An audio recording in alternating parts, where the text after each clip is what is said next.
Азамат Жаныбекович, айтсаңыз, буга чейин канча акча каражат республикалык бюджеттен таза сууга жасалды? Жалпысынан. Жана ошондой эле сырткы донорлордон канча акча каражат каралып жасалды? Бүттү ошолор ийгиликтүү иштеп аткандарды. Ошол бүгүнкү күнгө чейинки кеткен сумманы сиз айтып өтсөңүз. Мен жалпылап айтайын, бүгүнкү күнгө чейин тартылган эл аралык каржылоо республикалык бюджеттен бүгүнкү күндө $600 миллион ашык. Больше. Республикалык бюджеттен негизинен 2014-жылдан баштап каржыланып башталган. Биринчи каржылоо 50 миллион сом болгон 2014-жылы. Андан кийин геометрический прогрессия менен 50, 70, 100, акыркы каржылоо 800 миллионго жакын болгон. 2023-жылдын каржылоосу. 4-жылдын каржылоосу. Ошол 600 миллиондон ашык доллар карыз алып биз таза сууга иштеттик. Бирок биз дагы 960 айылды камсыз кылыш үчүн дагы $1 миллиард акча керек болду, туурабы? Туура. Ошондо биз канчанчы жылы биз толук мамлекетибизде таза суу менен камсыз болуп калабыз? Таза суу бул системалуу объект, не дегенде бул кадимкидей организмдей, буну убагында эксплуатация кылып, ар бир комплекстеги ичиндеги оңдолбосо, бул кайра-кайра эле кире берет, бул кайра-кайра курууну муктаж кыла берет. Мен ойлойм, бул жерде биринчиден эксплуатацияны туура чечсек, эксплуатация убагында кылынса, ошондо гана чечилет. Негизинен 960 айылды таза суу менен камсыз кылуу боюнча бизде план бар. 2036-жылга чейин биз буларды оңдоп бүтүш керекпиз деген алдыбызда программабыз бар. Жаныбек Калканович, сиз 16-17 жылдар, 18 жылдар иштегенсиз, өкмөттө иштегенсиз. Ошол өкмөттө келип бизге отчет бергенде билесиз да, 23, 24, 25 жылы толук суу менен камсыз кылабыз деп отчетту берип кетишет эле. Бүгүн 36 жыл деп угуп атабыз. Азыр жаңы жетекчи, мекеменин жетекчи директору турат. Бул киши айтып атат азыр. Ошондо дагы биз 10 жыл, 11 жыл дагы таза сууну күтөбүз. Анан дагы айтып атат бул жерде туура колдонбосок, бул эч качан токтобойт. Дайыма карыз алабыз, дайыма сууну таза суунун үстүндө иштей беребиз дегенди дагы билдирип атат да. Эмне чечсек болот, эмне кылсак болот? Тез аранын ичинде бүтүрүп, элибизди таза суу менен камсыз кылып, жана ошону туура колдонуу боюнча. Азыр мына бааларды көрсөтүп атат. Баалар өзүн өзү актабаган бааларды көрсөтүп атат азыр.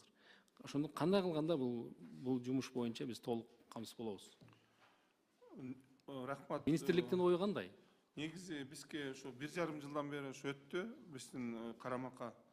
Өзүңүз айткандай, ошо биз ошо таза суу менен камсыз болобузго деп ойлоп жүрчүбүз, бирок бизге өткөндө мына Жалал Абад областында 27-30%га чейин эле камсыздалыптыр да. Мисалы, ошондо мен дагы таң калдым, анан биздин ошол атайын ошол ГПга программа түзүп, ошол негизи таза суу менен камсыздалгандан кийин аны эксплуатация жакшы болбосо, ошол эле боло берет экен да. Ошон үчүн эксплуатациянын бүтүн ошо райондук жергиликтүү өзүнө тейлөөчү айыл өкмөттөр, райондор караш керек экен. Ошондуктан муну биз ошо 30-жылга чейинки коюлган программанын негизинде камсыздоо болот деп айтып атабыз да, бирок жылдан жылга мындай жаңыртып туруш керек экен. Бул живой организм сыяктуу экен, бул таза суу менен камсыз кылуу.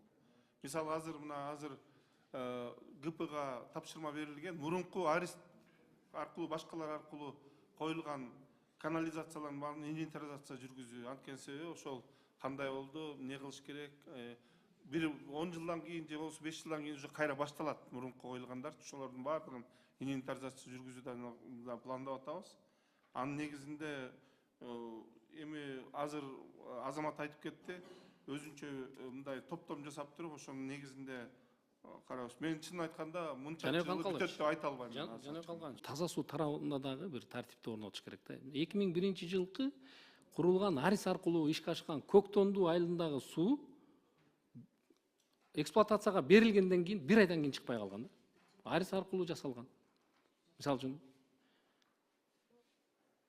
бүгүнкү Базар Коргон районунда Көктөндү айылында 1 айдан кийин суу чыкпай калган.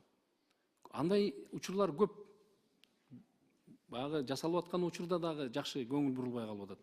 Каралып аткан учурда дагы ошону жергиликтүү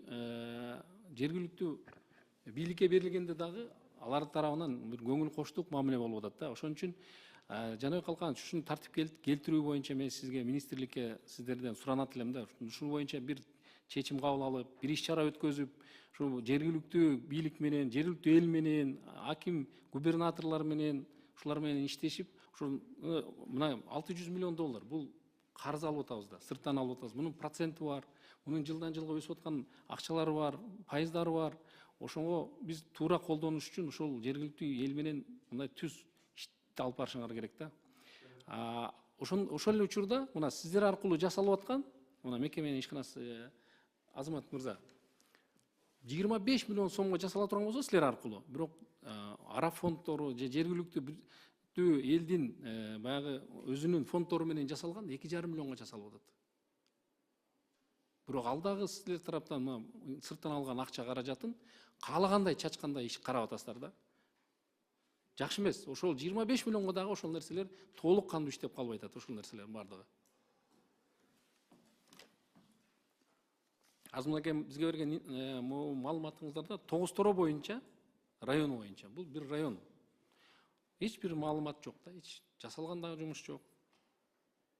Долбоорлорго дагы кирбептир. Биринчи, экинчи, үчүнчү долбоорлордо да жок. Кандай карайбыз бул Тогуз-Торо району? Ошо боюнча бир маалыматыңыз бар? Бериңизчи. Кайсыл айылдарды киргизсек болот? Же кирдиби ошо долбоорлорго? Камтылып кеттиби? Жокпу? Барбы?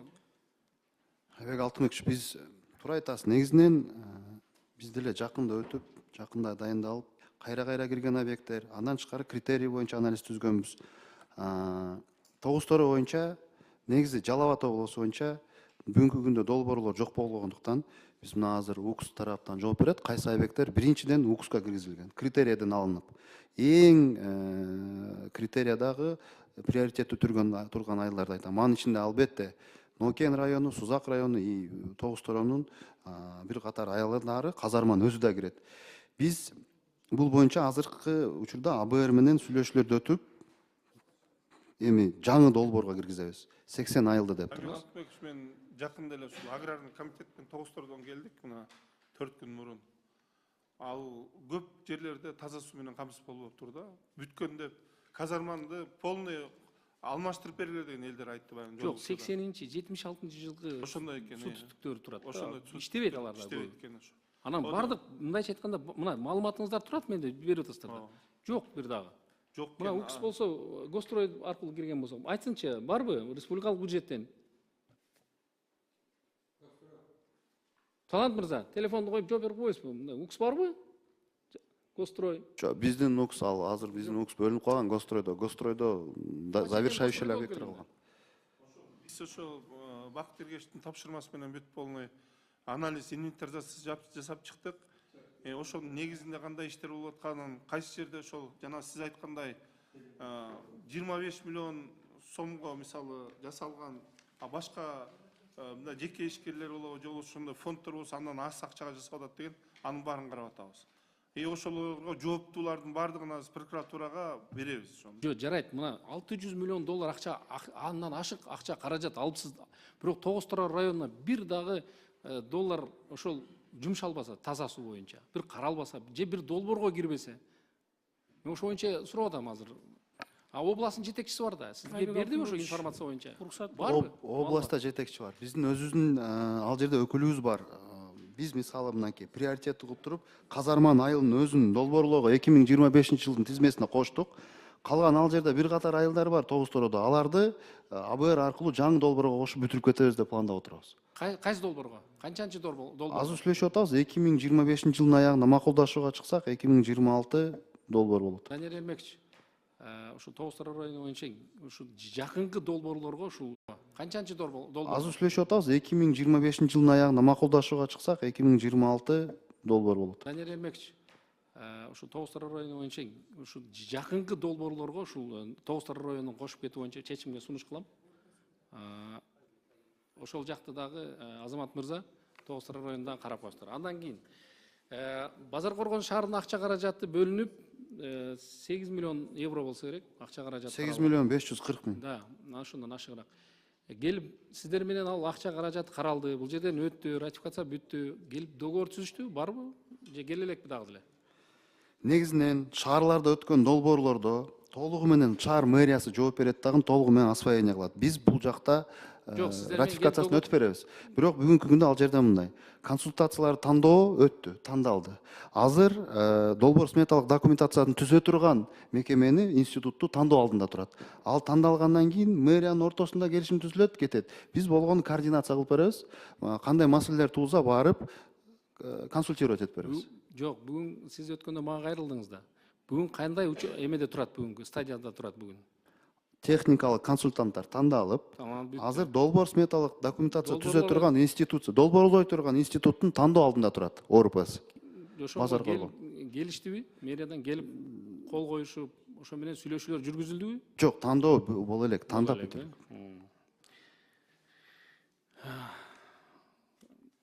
Менде өткөндө сизге дагы бир тапшырма бердим эле. Кеңеш айыл аймагынын кыргоо жана каба айылдарынын ичүүчү суу кампалары даяр турат. Сайыз убакта чыгып токтоп калган. Бир аз акча каражат болсо, ошол боюнча маалымат боюнча келиңиз кийинки жыйынга дедим эле. Ошол боюнча маалыматыңыз барбы? Ал боюнча биз среда күнкүгө выезд планировать атабыз. Нокен районуна жалпы, ошол сиздин объектиңизде Мен киргизип, сизге жеринен ошол көрүп, жерде сизге айттым эле, кыска убакыттын ичинде мага сөзсүз түрдө маалыматты бериңиз, кат жүзүндө дегенде сиз жарайт деп кеткенсиз. Сиз бүгүнкү күндө ушу жыйында ушул таза суу маселеси боюнча каралышын билгенсиз.